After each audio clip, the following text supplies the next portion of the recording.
Hey everyone, what's going on?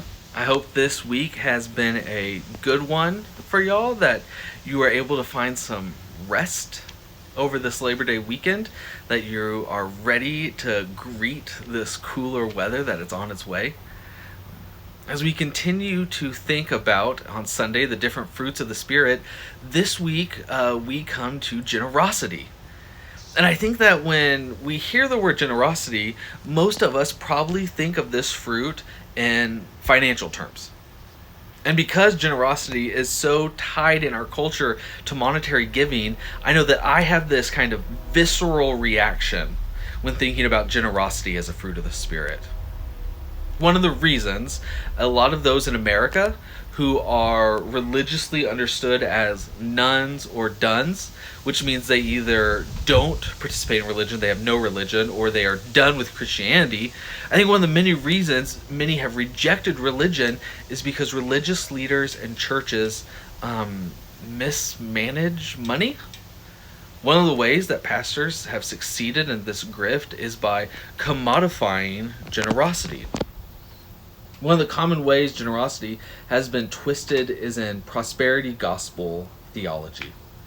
The gist of this kind of theology is that followers will give or plant seed faith to their pastors, and this is in the form of monetary donations, which pastors will then promise will come back to those worshipers in a harvest of success, provided they provide themselves to be faithful enough.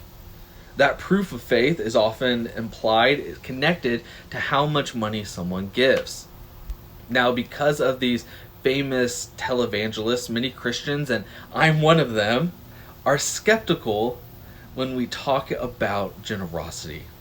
That my guard and alarms go up at its mention. And yet, Paul specifically mentions generosity as a fruit of the Spirit. Paul tells us that whatever it means is that it's important for us to know, cultivate, and practice generosity. I believe one of the best expressions of generosity in the United Methodist Church is in our membership vows. When we profess that when we join the church, each of us will faithfully participate in the church's ministries by our prayers, presence, gifts, service, and witness. Another way to say this is that we will be generous in our participation in the church. That means we are going to pray for our church and put the power of prayer behind the ministries, work, the efforts of our congregation and our denomination. It means we're going to be generous and simply showing up, knowing that 80% of growth in ministry is showing up. The gifts we share are not just money, but the spiritual gifts God has bestowed upon you. Generosity and service is acknowledging that ministering to the needs of others is a hallmark of United Methodism. Finally, being generous with our Christian witness means that wherever we are full-time Christians, that our faith is 24/7. There's so many ways that we can think about generosity. Are we generous in grace? Are we able to generously forgive 70 times 7 like Jesus commands?